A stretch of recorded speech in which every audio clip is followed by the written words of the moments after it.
Good evening mga tropa pits. Magluluto tayo ngayon ng escabecheng lapu-lapu. Pero isa lang ang lulutuin ko dito kasi hindi ko kayang ubusin ba ko lang mag-isa eh. Mahina ako sa ulam, sa kanin ako malakas. So hugasan na natin to. Tapos yung pagkatapos hugasan, ibabalik ko sa ref isa. Yan. Kasi maraming natin mga kaliskis. Yun o. Tagal. Ay! Sakit. Natusok yan. Daming kaliskis. Ano, sa tubig. So, mamaya na lang. Ayan na. Malinis na ito mga tropa pits. So, patuluin na muna natin dito sa may strainer. Para pag lagay natin dito sa mantika mamaya hindi siya tatalsik. Aba, masakit din matalsikan ha. Mamaya pati mata mo matalsikan ng mantika. Naku po, Diyos ko po. Okay. Paminta tsaka patis. Motor papits. Ubusan natin ito ng patis.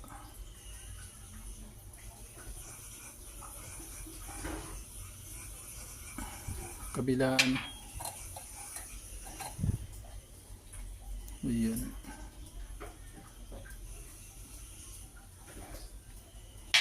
Tapos paminta naman. Bubudburan natin paminta. Ayun.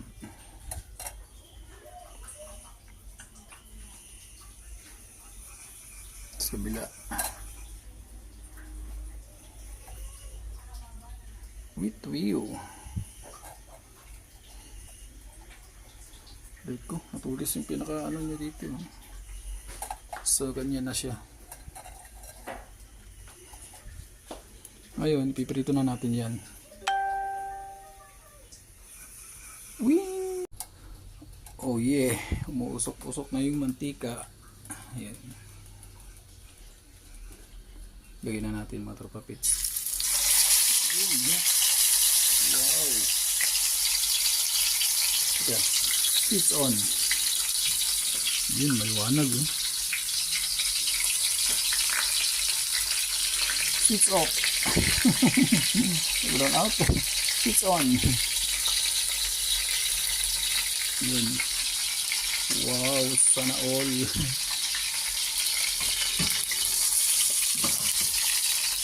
Malaki yung kawali.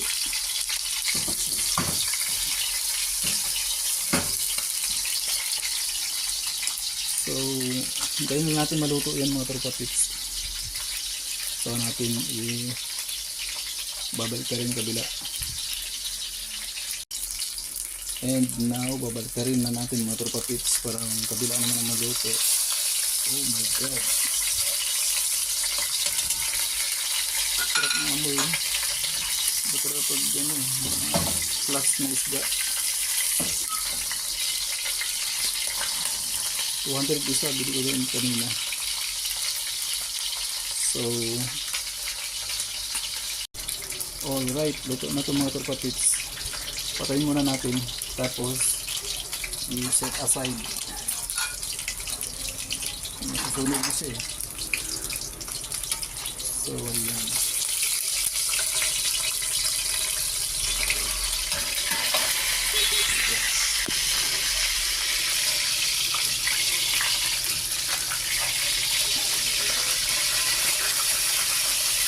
Nakalsip yung mantika dahil yung basa pala itong pang-ipit eh.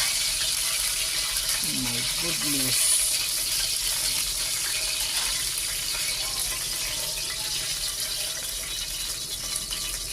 Alright, ayun na.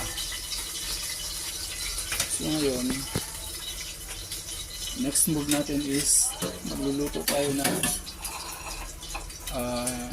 sauce nya. So, ito ang mga ingredients. Tsaka, ito pa pala. Tsaka, ito, luya. Tsaka, bawang. So, lutuin na natin. Hiwain muna natin. So, nagpalit tayo ng kawali mga tropapits kasi masyadong malaki yun. Yung kawali masyadong malaki. So, ito ang ating mga ingredients. Toyo, asukal, suka, ketchup, tsaka gatas, ay cornstarch pala ito. Tsaka tubig konti. Tapos ito, yung mga sangkap ng sauce niya. Tapos, lalagay din tayo ng nor na shrimp. Ay, naghihintay na oh.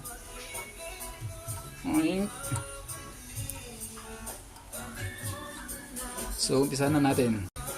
Ayan, umusok-usok na yung kawali natin. Kalimutan ko pala. Oink. Oink. So, maglalagay tayo ng mantika.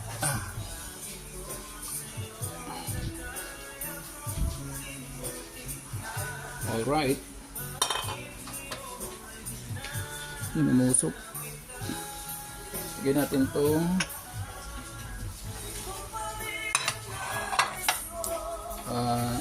asig na lang. Bawang muna.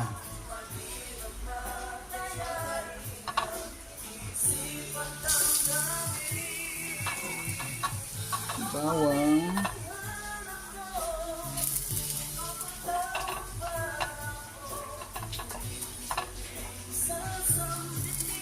Tsaka yung pangbatirol natin.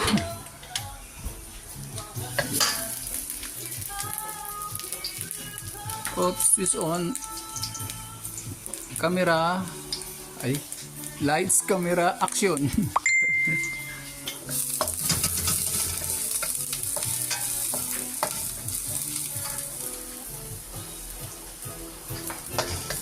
Yan. Lagi ko nakakalimutan kasi ipailawin yan eh. Kaya ngayon ko lang naalala pala. Para parang madilim. Yan, sibuyas na yan.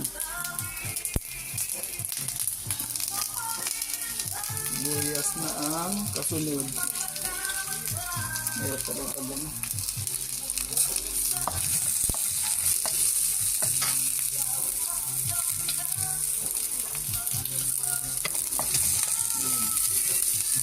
Tapos itong luya.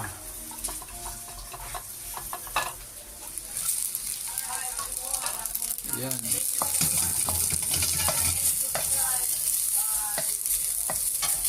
Di maamin ang damdamin na ngayon'y wala ka na sa aking piling. Ang ganda-kantahan natin para ano. Di pa nakakalati oh. Next is itong carrots.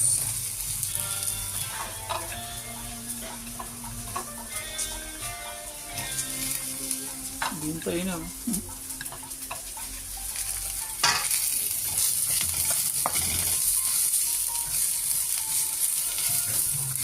Ganda yung music.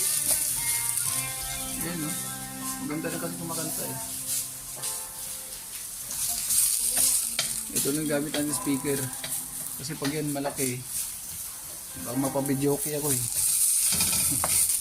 Ayos. So, lagyan na natin ito lahat.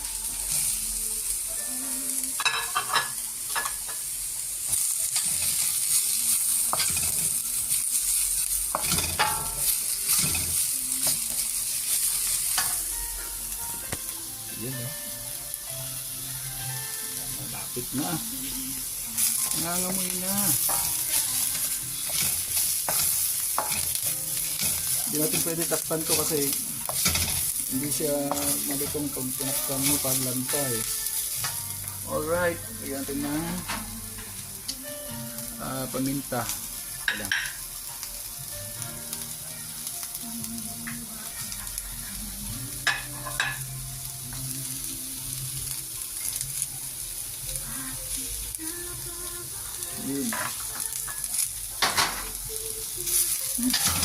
Minamo yung paminta. Grabe. Garbacious. Alright. So Sunod is tubig. Konti lang.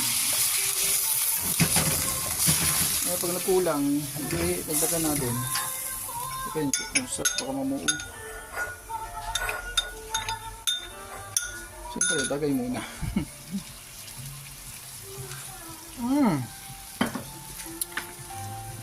Sarap talaga tumagal pag medyo maulan-ulan mga tropapit. Ayan, no?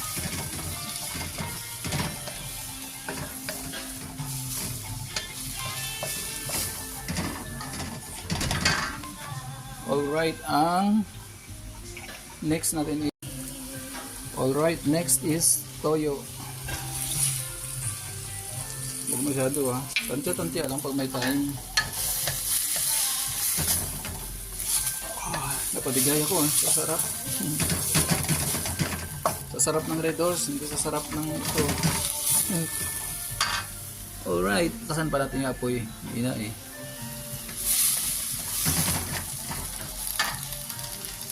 Nasubrahan sa apoy. Tapos lagyan na natin yung ketchup. Todo na yan.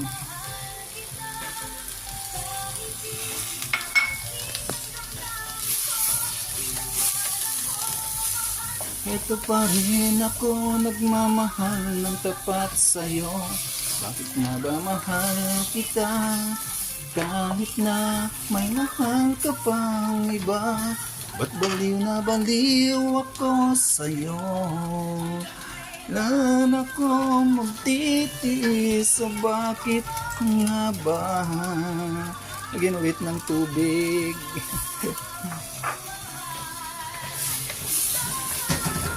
So, lagyan natin ng mga tropapits. Next natin is yung suka. Jutay lang po. Jutay lang yun. Ayay. Ang salita po sa amin is sa Antique is karaya. Pero marunong din ako ng konti ng Cebuano. Si Sweetie, yun eh. Fluent yun sa Cebuano dahil yung sa yun lumaki sa Cebu. Pasukal na. Tapos yung mga parents ni Sweetie, pure Cebuano. Mama at papa. Oops, teka.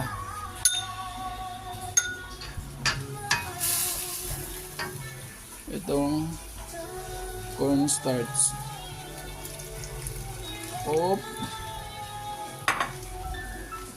Parang naparaming motor kasi yung niluto natin yung sauce ah.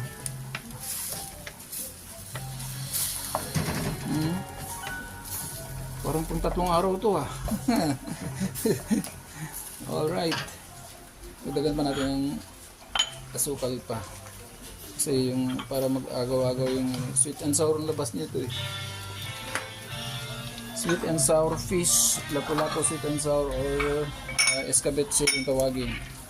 So ayun natira sa mga ingredients natin. Tula na. So ayan na. So ngayon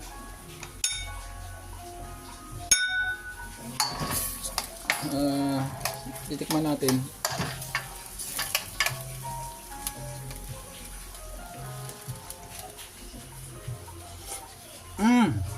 Perfect. So maglalagay tayo ng shrimp na nor. Konti lang. Mga nasa 3/4 lang. Kasi baka maalat eh. Yun. Dagdagan pa natin ng konting tubig. Tapos asin. Parang konti pa kasi yung alat. Apoy.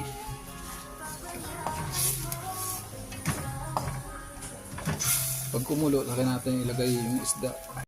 Kumulo na. Lalagyan na natin itong isda na lapu-lapu.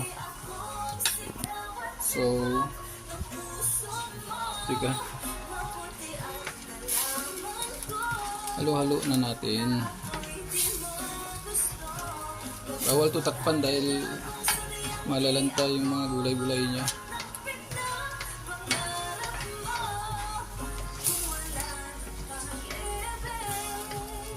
Daming bell pepper, oh, sarap. So mamaya ulit mga tropapits. Oh yeah, yan ang mga tropapits, luto na. Try na natin to. Yun. Kumukulo-kulo pa, oh. So, lipat na natin sa ating lagayan.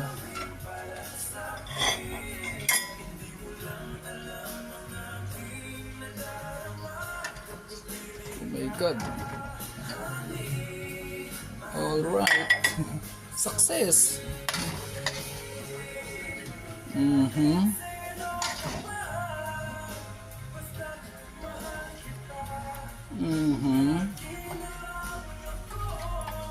Lagi na ako sumusunod sa'yo, ah.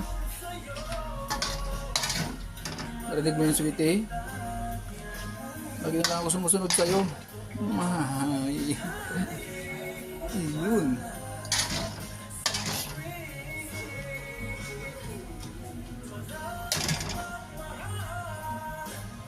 Takpan ng isda.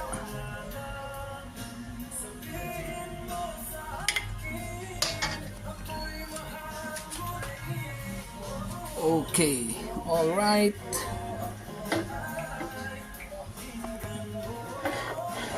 Honey, my love, so sweet. Kain na tayo. All right, tara na.